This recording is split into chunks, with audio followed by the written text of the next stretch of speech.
Bienvenue. Bienvenue à notre récapitulatif ultime de l'UEFA Champions League de 2002 à 2024. Comme on dit dans le foot, lacez vos crampons, attrapez vos écharpes et préparez-vous à des montagnes russes d'émotions. Nous allons revivre les moments les plus palpitants, les buts inoubliables et les matchs historiques qui ont fait de cette compétition le summum du football de club. Des retours incroyables au but de la dernière minute. Nous allons tout couvrir. Alors asseyez-vous, détendez-vous et plongeons dans le drame, la passion et le pur génie de la Champions League. 2002, Hampden Park, le décor d'un classique. Le Real Madrid, roi d'Europe, face à une équipe du Bayer Leverkusen pleine d'entrain. Ce fut une rencontre tendue, mais il y a eu alors un moment de pure magie. Roberto Carlos, toujours partant pour une incursion vers l'avant, centre un ballon flottant. La plupart des joueurs auraient du mal à contrôler un ballon comme celui-là, mais pas Zinedine Zidane. Il le suit des yeux, ajuste ses pieds et déclenche une volée d'une telle puissance et d'une telle précision qu'on en parle encore aujourd'hui. Les filets tremblent, la foule explose et le Real Madrid remporte sa 9e couronne européenne. Un but digne de gagner n'importe quelle finale, et qui a cimenté la place de Zidane dans l'histoire de la Champions League. 2005, Istanbul. Liverpool contre l'AC Milan. On aurait pu croire que la messe était dite à la mi-temps. Milan, avec son équipe de stars, menait 3-0 et se baladait. Liverpool, il semblait au fond du trou. Mais il s'est alors produit quelque chose d'extraordinaire. Inspiré par son manager Rafa Benitez et porté par le soutien indéfectible de ses fans, Liverpool a réalisé l'un des plus grands retours de l'histoire du sport. 3 buts en 6 minutes, Gérrard, Schmisser, Alonso, l'impossible semblait soudain possible. La dynamique avait changé et même si le match est allé jusqu'au tir au but, on sentait que c'était la soirée de Liverpool. Et c'est ce qui s'est avéré, puisqu'ils ont soulevé le trophée pour la 5e fois. Une nuit qui restera à jamais gravée dans la mémoire de tous les supporters de Liverpool. Le Stade de France en 2006 a été le théâtre d'une finale captivante entre Barcelone et Arsenal. Arsenal, mené par le jeune Cesc Fabregas, a pris l'avantage et a défendu avec résolution. Pendant un moment, on a cru qu'ils allaient créer la surprise. Mais Barcelone, avec des joueurs comme Ronaldinho et Eto'o, était toujours une menace. Et au fur et à mesure que le match avançait, la pression s'est fait sentir.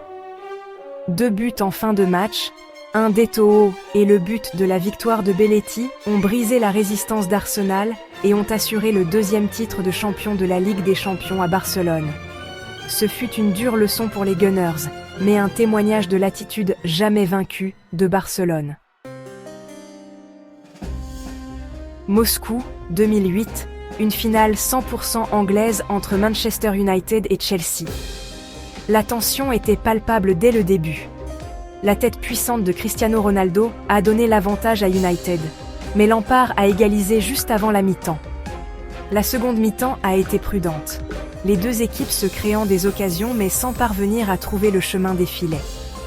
Les prolongations n'ont pas permis de les départager non plus. Et c'est donc au tir au but que la décision s'est faite. John Terry, qui avait la possibilité de donner la victoire à Chelsea, a glissé et touché le poteau. Puis, ce fut le moment de Van der Sar, qui a arrêté le pénalty de Nicolas Anelka pour assurer la 3e Coupe d'Europe à Manchester United. Une nuit de drame et de cœur brisé, mais dont les fans de United se souviendront avec émotion. Rome, 2009, et une répétition de la finale de 2008, mais cette fois, c'est Barcelone qui l'a emporté. L'équipe de Pep Guardiola était tout simplement irrésistible, jouant avec une aisance et une fluidité auxquelles Manchester United a eu du mal à faire face. Samuel Eto'o a ouvert le score, mais c'est Lionel Messi qui a volé la vedette. Ses dribbles et son contrôle rapproché caractéristique ont semé le chaos dans la défense de United et il a couronné une magnifique performance d'une tête, sa marque de fabrique, pour sceller une victoire 2-0. ce fut une soirée qui a confirmé le statut de Barcelone comme la meilleure équipe d'Europe et qui a cimenté la place de Messi parmi les plus grands joueurs de ce sport. 2012, Munich, et Chelsea participaient à sa deuxième finale de Ligue des Champions. Cette fois, ils affrontaient une formidable équipe du Bayern Munich sur son propre terrain. Le Bayern, mené par le prolifique Mario Gomez, a pris l'avantage et semblait maîtriser la situation.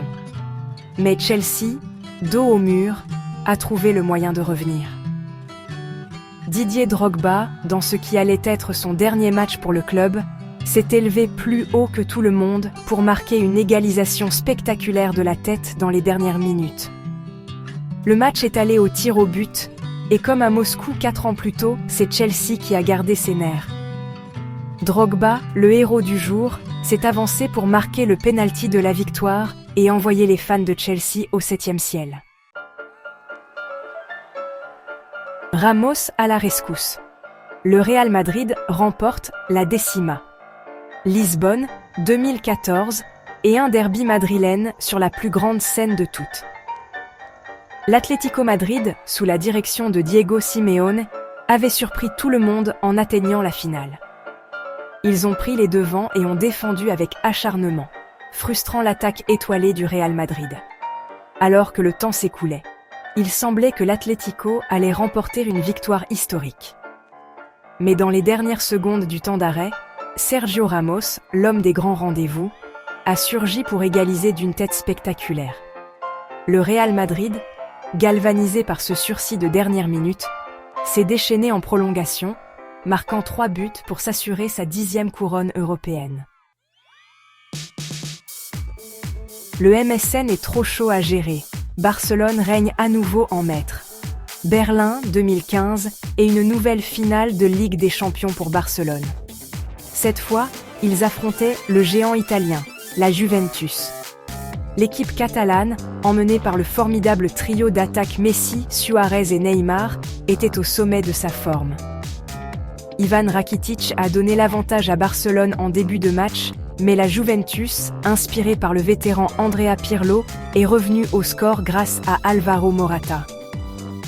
Mais Barcelone, avec sa puissance d'attaque implacable, s'est avérée trop forte.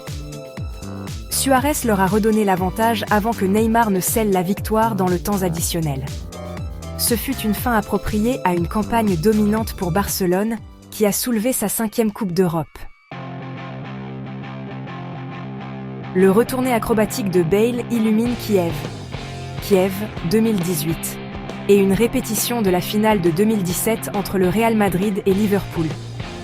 La préparation du match a été dominée par la confrontation entre Cristiano Ronaldo et Mohamed Salah, mais c'est Gareth Bale qui a volé la vedette.